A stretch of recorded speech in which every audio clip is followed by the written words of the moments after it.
Number 8، آٹھویں چیز جس سے حضور نے پناہ مانگی، وَمِن قَلْبٍ لَا يَخْشَى، ایسا دل جس میں اللہ کا ڈر نہ ہو، ایسا دل جس میں اللہ کا ڈر نہ ہو۔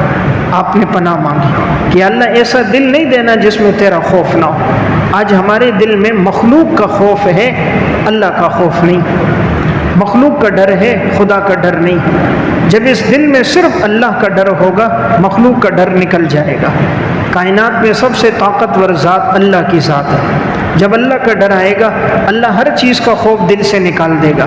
آج دیکھیں مسلمان ہر چیز سے ڈر رہا ہے، لال بیگ سے ڈر رہا ہے، چپکلی سے ڈر رہا ہے، ہر ایک چیز کا ڈر ہے، خوف زدہ ہے۔ کوئی مال نہ چوری کر دے، کوئی جان کو نقصان نہ پہنچا دے، اولاد کو نقصان نہ پہنچا دے، ہر وقت خوف ہے۔ گاڑی میں جا رہا ہے، دائیں بائیں شیشوں میں دیکھ رہا ہے کون پیچھے آ رہا ہے، رات کو دستک ہوتی ہے گھبرا جاتا ہے، گولی کی آواز سنتا ہے پریشان ہو جاتا ہے، دروازے پہ دستک کو خوف ہوتا ہے، بجلی چلی جائے اندھیرے میں دم گھٹنے لگتا ہے، رات کے اندھیرے میں کوئی چیز لینے جانی ہو خوف کی وجہ سے جا نہیں سکتا۔ آخر یہ کیوں ہے؟ بنیادی وجہ دل میں اللہ کا ڈر نہیں۔ جس دل میں تقوی آ جائے، اللہ اس کو ایسا طاقتور بنا دیتا ہے کہ اس کے دل سے مخلوق کا ڈر نکال دیتا ہے۔ حضرت صلہ بن اشیم رحمہ اللہ بڑے اللہ والے بزرگ گزرے، المنتظم فی تاریخ الامم والملوک میں واقع ہے۔ رات کا وقت تھا، باقی ساتھی سوئے ہوئے تھے، یہ اپنی عبادت کر رہے تھے، تو ایک ساتھی کہتا ہے میں چھپ کے دیکھ رہا تھا ان کے رات کے معمولات اور اعمال کو، کہتے ہیں اچانک نظر پڑی ایک شیر دوڑتا ہوا آ رہا ہے، میں نے کہا ابھی ان پر حملہ کرے گا، تو حضرت نے مجھے نہیں دیکھا تھا، میں پیچھے تھا، میں ایک درخت پہ چڑھ گیا کہ شیر کہیں ان پر حملہ کرے، میرے اوپر نہ کر دے۔ میں درخت پہ اوپر بالکل چڑھ گیا کہ یہ شیر اوپر نہیں چڑھ سکے گا، کہ اب میری نظر ان پر تھی اور انتظار میں تھا ابھی شیر ان پر حملہ کرے گا۔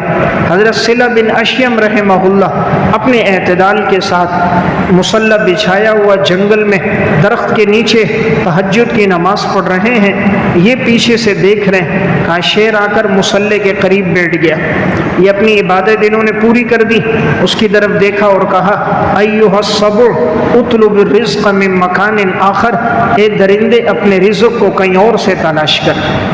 اگر رزق چاہیے اللہ کا حکم ہے تو پورا کر، نہیں ہے تو اپنے لیے کہیں اور سے رزق تلاش کر۔ وہ شیر کھڑا ہوا چکر لگایا، غرغرانے لگا، ایک آواز دی، وہ حضرت کو رخصت کر رہا تھا، جنگل کی طرف چلا گیا۔ فرماتے ہیں اس دن سے میرے دل میں حضرت کی عقیدت بیٹھ گئی کہ شیر قریب میں موجود ہے، مصلی سے نہیں اٹھے۔ اللہ کا ڈر جب دل میں ہوتا ہے، اللہ مخلوق کا ڈر نکال دیتا ہے۔ تو میں ایک بات عرض کر رہا ہوں، حضور دعا مانگ رہے ہیں کہ یا اللہ وَمِن قَلْبٍ لَا يَخْشَى، ایسا دل نہیں دینا جس میں تیرا ڈر نہ ہو۔ تو ہمیشہ اللہ سے دعا ہو کہ ایسا دل ہو جو گناہ سے روکے، ایسا دل ہو جو گناہ سے روکے۔ دیکھیں ڈاکٹر کہتے یہ چیز نہیں کھانی، سب منع کرتے، بیوی بھی کہتی ہے بھئی نہیں کھانا، شوگر ہائی ہو جائے گا، بلڈ پریشر ہائی ہو جائے گا، آپ کا نقصان ہوگا، کتنا بچتے ہیں۔ ایک ڈاکٹر کسی چیز سے منع کر دے بچتے، خالق کائنات منع کر دے نہیں بچتے، رسول اللہ صلی اللہ علیہ وسلم منع کر رہے ہیں یہ کام نہ کرو نہیں بچتے۔ کیوں؟ ہمارے دل میں اللہ کی عظمت نہیں ہے، دل میں خوف آتا ہے اللہ کی عظمت سے۔ جس چیز کی جتنی عظمت ہوتی ہے اس کا حکم اتنا انسان مانتا ہے۔ اگر دل میں اللہ کی عظمت ہوگی، اللہ کا حکم سب سے پہلے ہوگا کہ باقی چیزیں جہاں جاتی ہیں جائیں، اللہ کا حکم نہ ٹوٹے۔ صحابہ سلف کی یہی عادت تھی، اللہ کا حکم نہیں توڑتے تھے۔ ایک علم وہ ہے جو صرف زبان پر ہے، دل میں نہیں ہے۔ ایک بڑے قاری تھے، اللہ رب العزت نے قراء کی ایک جماعت تھی، ایک عالم کے پیچھے نماز پڑھنے آئے۔ وہ عالم بڑے اللہ والے متقی صوفی بزرگ تھے۔ اب یہ قراء تھے، یہ پیچھے آئے، نماز پڑھی، نماز پڑھ کر کہنے لگے یار یہ تو ہم نے سنا تھا بڑا بزرگ ہے، بڑا عالم ہے، اس کی تو قرات ہی ٹھیک نہیں ہے، ہم نے اس کے پیچھے نماز پڑھ لی۔ آپس میں کہنے لگے کہ یہ نماز تو دہرانی چاہیے، نماز نہیں ہوئی ہماری، ہم نے ان کے پیچھے پڑھی، ان کے تو قرات ٹھیک نہیں۔ اب یہ آپس میں قراء بیٹھے ہیں اور یہ کہہ رہے ہیں، رات یہ لوگ سوئے، اللہ کا کرنا اکثر کو احتلام ہو گیا، اب ان کو غسل کرنا تھا تو صبح کی نماز کا وقت جیسے ہوا تو باہر نکلے حوض کے پاس غسل کے لیے، تو سب نے کپڑے قمیضیں اتار دی، ازار باندھی، تالاب میں غسل کرنے کے لیے جیسے گئے ہیں، کپڑے باہر رکھے ہوئے ہیں، اتنے میں ایک شیر آ کر ان کے کپڑوں پہ بیٹھ گیا۔ اب یہ سارے قراء کی جو جماعت ہے سارے گھبرا رہے، کانپ رہے اندر کہ بھئی باہر نکل نہیں سکتے، سردی بھی زیادہ ہے، نماز کا ٹائم بھی ہے، خوف بھی ہے، نکلے تو شیر حملہ کرے گا۔ اور وہی جس بزرگ کا کہہ رہے تھے کہ اس کا قرآن ٹھیک نہیں ہے، اس کے پیچھے نماز نہیں ہوتی، وہ بزرگ مسجد میں دیکھ رہے ہیں یہ لوگ اب تک نہیں آئے۔ کہا کہاں چلے گئے؟ یہ قراء آئے تھے ملنے کے لیے، پتہ چلا جی غسل کے لیے گئے۔ وہ بزرگ گئے، دیکھا شیر بیٹھا ہوا ہے، سارے ادھر سے کانپ رہے، منع کر رہے ہیں حضرت آگے نہیں آنا، شیر حملہ کرے گا۔ حضرت مسکرا گئے۔ اللہ کے نیک بندے تھے، اللہ نے دل میں الہام کیا، سمجھ گئے تھے، قریب آئے، شیر کے اوپر تھپکی دی، ہاتھ مارا اور کہا بھئی جا جنگل کی طرف، ان بیچاروں کو خوف زدہ نہیں کر۔ اس نے جب دیکھا ان کو اٹھے اور جنگل کی طرف چلے گئے تو اس بزرگ نے ان سے کہا تم لوگوں نے علم حاصل کیا ظاہر کا، فتوے لگانے شروع ہو گئے، الحمدللہ ہم نے علم حاصل کیا باطن کا۔ تمہارے پاس ظاہر کا علم ہے، تم شیر سے ڈرتے ہو، ہمارے پاس باطن کا علم ہے، شیر ہم سے ڈرتا ہے۔ تو میں ایک بات عرض کر رہا ہوں، اصل علم یہ علم ہے جو خشیت لائے، وہ علم نہیں جو صرف زبان تک ہو۔ حضور فرما رہے ہیں کہ ایک وقت آئے گا، خوارج کے بارے میں آپ نے فرمایا یہ قرآن پڑھیں گے حلق سے نیچے نہیں اترے گا، قرآن بہت اچھا پڑھ رہے لیکن لا یجاوز حناجرہم، قرآن حلق سے نیچے نہیں اتر رہا۔ اگر قرآن زندگی میں نہیں ہے، نفس قرآن کی تلاوت کر رہا ہے، عمل نہیں ہے، لباس تبدیل نہیں ہوا، چہرے پہ داڑھی نہیں آئی، صوم و صلاۃ کی پابندی نہیں ہوئی، تو معلوم ہوا کہ اس قرآن نے اس کو نفع نہیں دیا۔ تو اس لیے حضور اس سے پناہ مانگ رہے ہیں کہ دل ہو اللہ کا ڈر نہ ہو، علم ہو اس پر عمل نہ ہو۔ نمبر 9ویں چیز جس سے آپ نے پناہ مانگی ہے وہ ایسا نفس ہے جو سیر نہ ہو۔ آپ علیہ الصلوۃ والسلام فرما رہے وَمِن نَفْسٍ لَا تَشْبَعُ، یا اللہ ایسا نفس نہ ہو جو سیر نہ ہو، یعنی انسان کھاتا رہے پیٹ نہ بھرے، پیٹ نہیں بھر رہا، کھا رہا ہے پیٹ نہیں بھر رہا، تو آپ نے اس سے پناہ مانگی۔ مومن کے لیے اتنی خوراک کافی ہے، حدیث میں آتا ہے کہ پیٹ کے 3 حصے ہوں، ایک حصہ ثلث لطعامی، کھانے کے لیے، ایک حصہ ثلث لنفسی، سانس لینے کے لیے، ایک حصہ ثلث لماء، پانی کے لیے، ماں شراب پانی کے لیے، یعنی پیٹ کے 3 حصے ہونے چاہیے، ایک حصہ خوراک کا، ایک سانس کا اور ایک انسان کے پانی کا۔ اب دیکھنے میں آتا ہے کہ خوراک میں زیادہ وقت لگ رہا ہے اور انسان اتنا کھا رہا ہے کہ حلق تک جب تک وہ جی چاہ رہا ہے کھا رہا ہے، سیر نہیں ہو رہا۔ اس سے آپ نے پناہ مانگی کہ اتنا کھانا ہو جو انسان کی صحت کو برقرار رکھے۔ شیخ سعدی رحمہ اللہ فرماتے تھے اتنا کھاؤ کہ کھانا تمہیں اٹھائے، نہ کہ تم کھانے کو اٹھاؤ۔ اتنا نہیں کہ تم کھانے کو اٹھا کر پھرو، اتنا کھاؤ کہ کھانا تم کو اٹھائے۔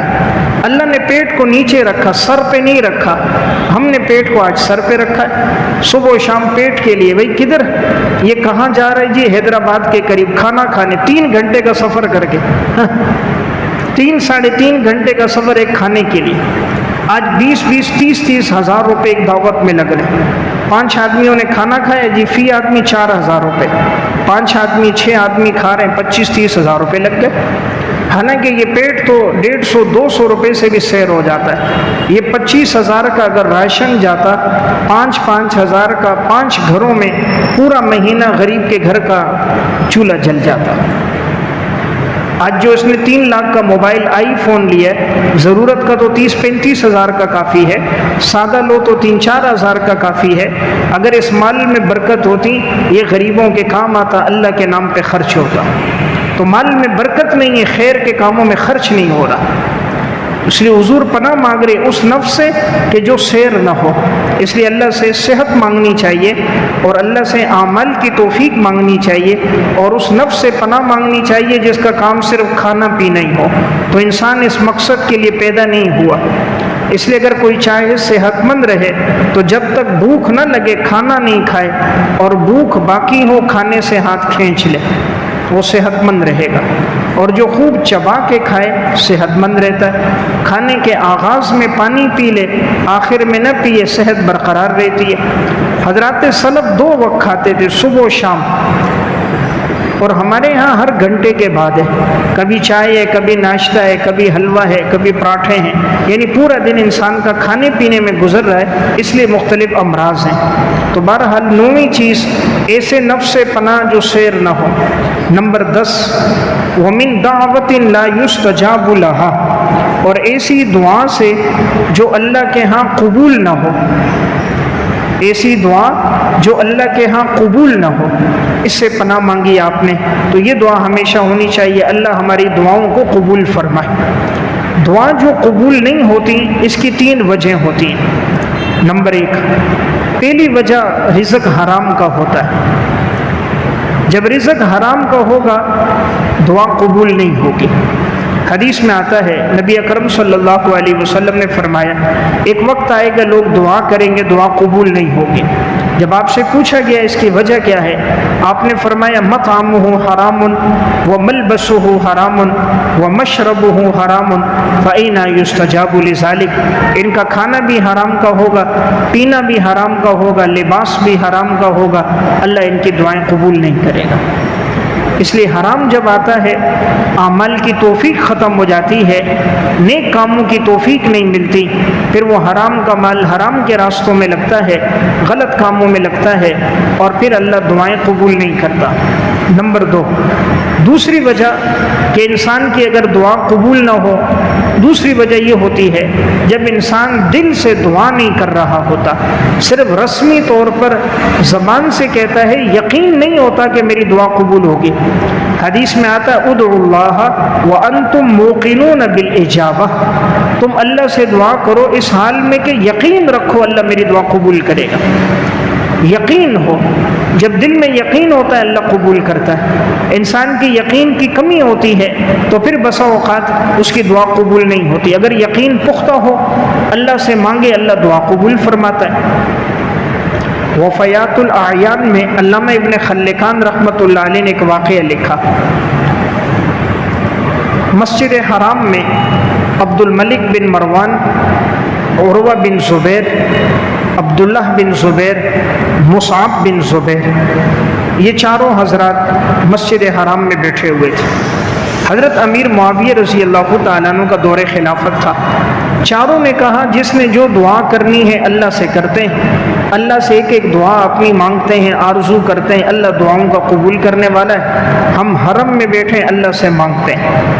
تو اب جو عبد الملک بن مروان تھا اس نے مانگا، اس وقت حضرت امیر معاویہ رضی اللہ تعالیٰ عنہ خلیفہ تھے، اس نے کہا یا اللہ میں چاہتا ہوں یہ جو سلطنت خلافت ہے حضرت امیر معاویہ کی یہ مجھے مل جائے، ایک وقت آئے کہ میں بادشاہ بن جاؤں اور ساری سلطنت خلافت میرے پاس ہو، میں حکمران بنوں۔ عبداللہ بن زبیر رضی اللہ تعالیٰ عنہ صحابی، انہوں نے دعا کی کہ یا اللہ تو مجھے مکہ پر خلافت عطا فرما دے، کہ مکہ میں میری خلافت ہو اور لوگ آئیں، یعنی شریعت کے احکام کی بالادستی ہو، شریعت کے احکامات کا نفاذ ہو اور مکہ میں میری سلطنت قائم ہو۔ مصعب ابن زبیر انہوں نے دعا کی، انہوں نے کہا کہ میرے پاس عراق کے شہر کی حکمرانی اور گورنری آ جائے، اور اس دور کی 2 حسین عورتیں تھیں، کہا وہ میرے نکاح میں آ جائیں۔ ایک ان میں عائشہ بنت طلحہ تھی اور ایک سکینہ بنت حسین، کہا یہ دونوں میرے نکاح میں آ جائیں۔ اب چوتھے رہ گئے عروہ بن زبیر، انہوں نے دعا کی کہ یا اللہ میں تجھ سے صرف جنت مانگتا ہوں، مجھے دنیا نہیں چاہیے، مولا کریم مجھے جنت عطا فرما دے۔ اور ایک دعا کی یا اللہ یہ جو حدیث کا علم ہے، یہ حدیثیں نقل کرتے تھے ام المومنین حضرت عائشہ رضی اللہ تعالیٰ عنہ سے، ان کے بھانجے تھے، تو کہا یا اللہ میں چاہتا ہوں یہ علم مجھ سے آگے نقل ہو اور لوگ مجھ سے یہ علم سیکھتے رہیں، یہ علم آگے پھیلتا رہے۔ اللہ سے یہ دعا کی، اللہ کا کرنا چاروں کی دعائیں قبول ہو گئی۔ عبد الملک بن مروان نے جو مانگا اس کو بھی مل گیا، ایک وقت آیا وہ خلیفہ بنا، بادشاہ بن گیا عبد الملک بن مروان۔ عبداللہ بن زبیر نے جو مانگا ان کو بھی مکہ کی سلطنت ملی، مکہ میں ان کی خلافت قائم ہو گئی عبداللہ بن زبیر کی۔ مصعب بن زبیر نے جو مانگا وہ بھی ان کو ملا، عراق میں ان کی گورنری آ گئی، اور جو 2 عورتوں سے شادی کی بات کی تھی وہ ان سے ان کی شادیاں بھی ہو گئی۔ اب ایک رہ گئے عروہ بن زبیر، انہوں نے جو مانگا تھا ایک اللہ سے جنت، اور دوسری یا اللہ حدیث کا علم مجھ سے آگے نقل ہو۔ اللہ نے یہ حدیث والی دعا بھی قبول کر دی۔ آج جو ذخیرہ حدیث پہنچا ہے اس میں کثرت کے ساتھ عروہ بن زبیر سے روایتیں ہیں کہ زندگی ان کی یوں حدیث نقل کرتے ہوئے گزری، آگے ان سے ہشام نقل کرتے ہیں، دیگر محدثین ان سے نقل کرتے ہیں، تو علم حدیث کا بڑا ذخیرہ ان کے ذریعے پہنچا۔ تو عبد الملک بن مروان کہتا تھا جس نے کوئی جنتی آدمی دیکھنا ہے وہ عروہ بن زبیر کو دیکھ لے، کیونکہ سب کی دعائیں قبول ہوئیں تو اس نے جو مانگا ہے وہ بھی اللہ کے ہاں ضرور قبول ہوا ہوگا۔ اس نے جنت مانگی، اللہ اس کو جنت بھی دے گا۔ تو میں عرض کر رہا ہوں جب یقین ہوتا ہے نا کہ اللہ میری دعا قبول کرے گا تو اللہ ضرور قبول کرتا ہے۔ تو ہمارے کبھی یقین کی کمی ہوتی ہے، اس کی وجہ سے دعا کبھی قبول نہیں ہوتی کہ ہم نے دعا دل سے نہیں کی ہوتی۔ یہ نمبر 3، کبھی انسان کی دعا اگر قبول نہیں ہوتی تو اس کی وجہ یہ ہوتی ہے کہ وہ دعا اس کے لیے ذخیرہ بنتی۔ حدیث میں آتا ہے رسول اللہ صلی اللہ علیہ وسلم نے فرمایا جب کبھی انسان دعا کرتا ہے یا تو اللہ وہی چیز عطا فرما دیتا ہے، یا اس دعا کو اللہ آخرت کے لیے ذخیرہ کرے گا کہ اس کے بدلے اللہ بہترین انعامات عطا فرمائے گا، یا کوئی آنے والی مصیبت ٹل جاتی ہے، کوئی پریشانی بیماری ٹل جاتی ہے۔ اس لیے جب بھی کوئی دعا ہو انسان ضرور کرے، رب العالمین ضرور قبول فرماتے ہیں۔ نمبر 11ویں چیز جس سے آپ نے پناہ مانگی وہ ہے گناہ سے پناہ مانگی کہ یا اللہ میں تیری پناہ میں آتا ہوں کہ میں تیری نافرمانی کروں۔ رسول اللہ صلی اللہ علیہ وسلم دعا فرما رہے اللہم انی اعوذ بک من الکسل والحرم والمأثم، یا اللہ میں پناہ میں آتا ہوں سستی سے، بڑھاپے سے اور گناہ سے۔ اس لیے ہمیشہ یہ بھی انسان دعا کرے کہ یا اللہ گناہ سے میں تیری پناہ میں آتا ہوں کہ میں تیری کبھی نافرمانی نہ کروں، کہ یا اللہ تو مجھے اتنی قدرت نہیں دینا کہ میں تیری نافرمانی کروں، بس اتنی قدرت توفیق عطا فرمانا کہ میں ہر لمحے تیری عبادت اور اطاعت کروں۔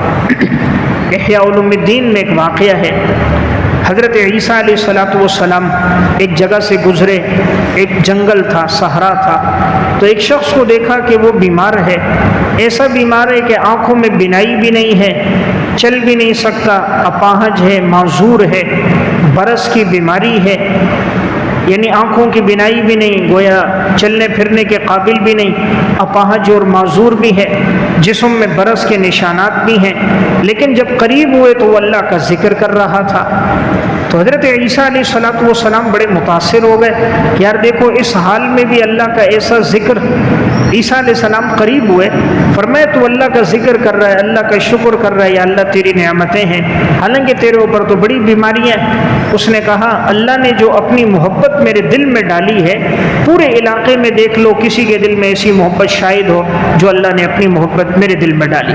یہ جو اللہ نے مجھے نعمت دی، اپنی محبت میرے دل میں ڈالی ہے، تو یہ اس سے بڑی نعمت دنیا میں کوئی نہیں، اور اللہ نے مجھے توفیق دی ہے میں اللہ کا ذکر کر رہا ہوں، یہ اللہ کی بہت بڑی نعمت ہے۔ حضرت عیسیٰ علیہ السلام بڑے متاثر ہوئے کہ دیکھو اس حال میں بھی اللہ کی نعمتوں کا شکر، اللہ کو یاد کرنا، اللہ سے دعا کی، اللہ تعالیٰ نے عیسیٰ علیہ السلام کی دعا سے اس کو صحت عطا فرما دی، فوراً ٹھیک ہو گیا، بیماری ختم ہو گئی، اندھا پن ختم ہو گیا، تندرست ہو گیا۔ تو وجہ کیا تھی؟ میں نے ایک بات یہ عرض کر رہا تھا کہ گناہ سے پناہ مانگنا، کہ نافرمانی کی کبھی اللہ تعالیٰ اس کی قدرت نہ دے، اور انسان کی قدرت ہو تو نیک اعمال کی قدرت ہو، یعنی توفیق ہو تو اعمال کی توفیق ہو۔ نمبر 12، قرض سے اللہ کی پناہ مانگنا۔ آپ علیہ الصلوۃ والسلام نے ایک پناہ مانگی قرض سے، آپ نے دعا فرمائی اللہم انی اعوذ بک من المأثم والمغرم، یا اللہ میں تیری پناہ میں آتا ہوں قرض سے پناہ میں آتا ہوں۔ عموماً قرض ایک ایسی چیز ہے، حدیث میں آتا ہے کہ جب انسان قرض لے دیتا ہے پھر بات کرتا ہے تو جھوٹ بولتا ہے، وعدہ کرتا ہے تو خلاف ورزی کرتا ہے۔ ام المومنین حضرت عائشہ رضی اللہ تعالیٰ عنہ فرماتی تھی یا رسول اللہ آپ قرض سے اتنی کیوں پناہ مانگتے ہو؟ آپ نے فرمایا جب آدمی قرض لے گا وعدہ کرے گا خلاف کرے گا، وعدہ کرے گا میں تمہیں قرضہ دوں گا، ہفتے بعد پھر نہیں دیتا۔ بات کرتا ہے جھوٹ بولتا ہے، یہ مصیبت آ گئی، یہ پریشانی آ گئی، یہ حادثہ ہو گیا، حالانکہ اکثر کچھ نہیں ہوتا، لیکن انسان جھوٹ بولتا ہے، وعدہ خلافی کرتا ہے۔ اس لیے قرض سے پناہ مانگنی چاہیے، اور یہ وہ گناہ ہے، حدیث میں آتا ہے یغفر للشہید کل ذنب الا الدین، شہید کا ہر گناہ معاف ہوگا، قرض معاف نہیں ہوگا۔ شہید کے خون کا قطرہ گرتا ہے، ہر گناہ معاف ہوتا ہے، قرضہ معاف نہیں ہوتا۔ قرضہ حقوق العباد میں سے، اللہ اپنا حق معاف کر دیتا ہے حقوق اللہ میں کمی ہو، لیکن بندہ جب تک اپنا حق معاف نہ کرے اللہ بھی معاف نہیں فرماتا۔ جب آپ صلی اللہ علیہ وسلم کے پاس کوئی جنازہ آتا تھا، آپ پہلا سوال کرتے حل علیہ دین، کیا اس پر قرضہ تو نہیں؟ اگر قرضہ ہوتا آپ پوچھتے اس نے مال چھوڑا ہے، اگر چھوڑا ہوتا قرضہ ادا کر دیا جاتا، پھر آپ نماز جنازہ پڑھاتے، اور اگر اس نے مال نہیں چھوڑا، قرضے کی ادائیگی نہیں ہو سکتی، تو آپ صلی اللہ علیہ وسلم فرماتے صلو علی صاحبکم، تم اپنے ساتھی کی نماز جنازہ خود پڑھ لو، میں نہیں پڑھاتا۔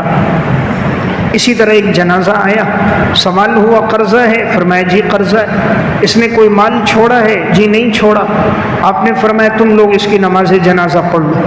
تو حضرت ابو قتادہ رضی اللہ تعالیٰ عنہ صحابی رسول ہیں، فرمایا یا رسول اللہ آپ جنازہ پڑھائیے، اس کا جو قرضہ ہوگا میں ادا کروں گا۔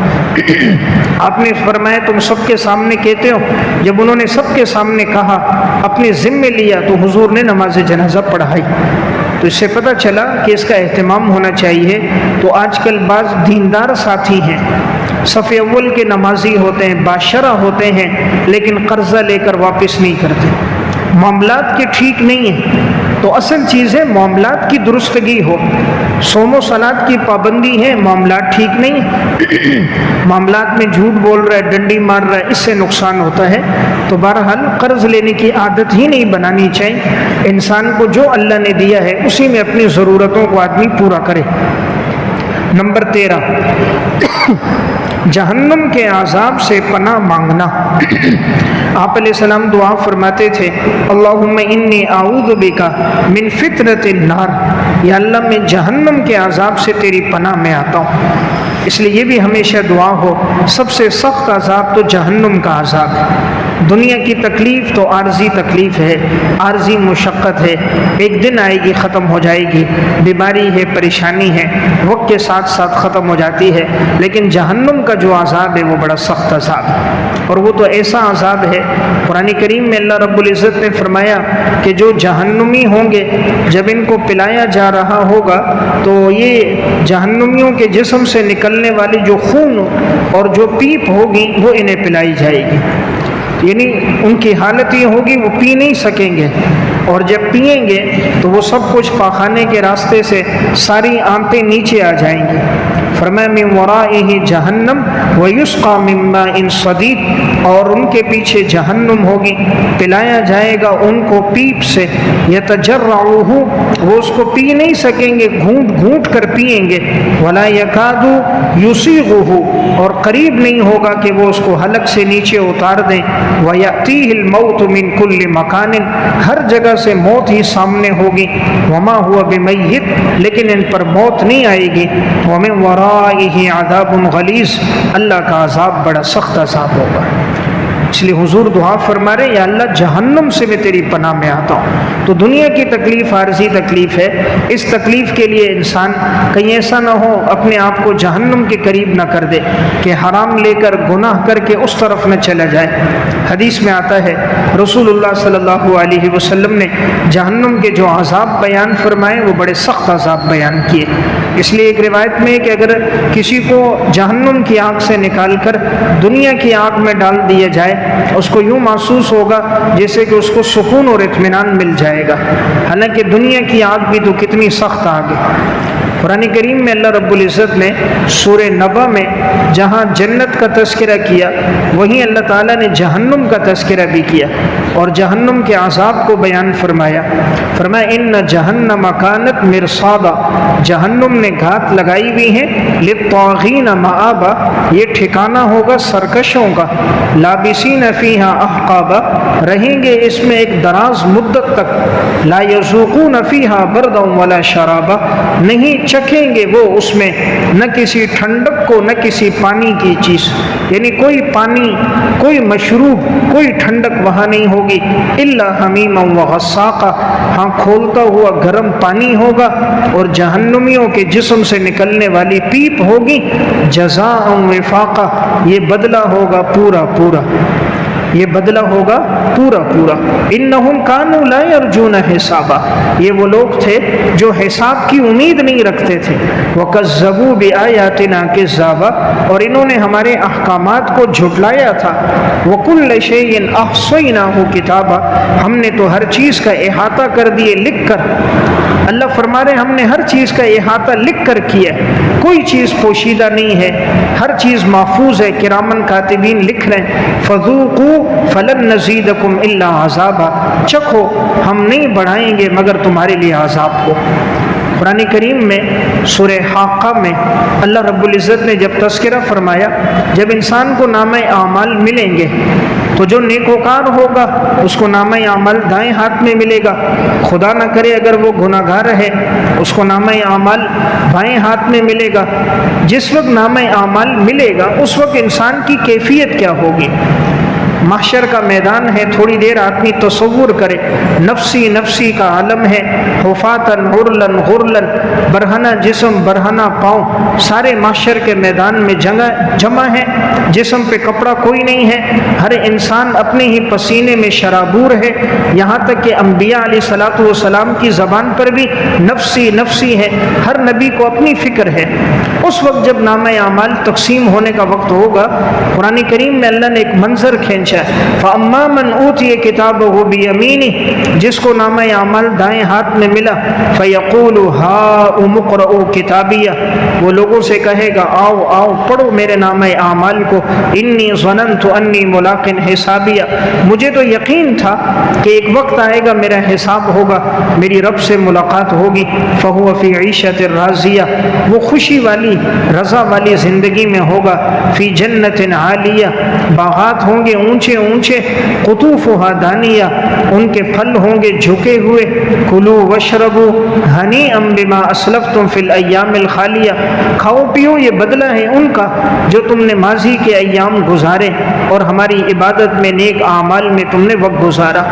خدا نہ خواستہ اگر نامہ اعمال بائیں ہاتھ میں ملا، وَأَمَّا مَنْ أُوتِيَ كِتَابَهُ بِشِمَالِهِ، اور وہ شخص کے جس کو نامہ اعمال بائیں ہاتھ میں ملا، فَيَقُولُ يَا لَيْتَنِي لَمْ أُوتَ كِتَابِيَهْ، وہ کہے گا کاش کہ مجھے میرا نامہ اعمال نہ ملتا، وَلَمْ أَدْرِ مَا حِسَابِيَهْ، میں تو حساب کو جانتا ہی نہیں تھا کہ حساب ہوگا، ایک ایک چیز کا حساب ہوگا، ایک ایک دن کا، ہر لمحے کا، ہر سیکنڈ اور ہر منٹ کا حساب ہوگا۔ یا لیتہا کانت القاضیہ، کاش کہ آج موت آ کر فیصلہ کر دے، یعنی مر جاؤں۔ دنیا میں تو ہے نا کہ انسان کہتا ہے یار مر جاؤں گا جان چھوٹے گی، ان مصیبتوں سے، بیماریوں سے، پریشانیوں سے موت آئے گی، چھٹکارا ہوگا، وہاں تو موت بھی نہیں۔ یا لیتہا کانت القاضیہ، کاش کہ موت آئے جو فیصلہ کر دے۔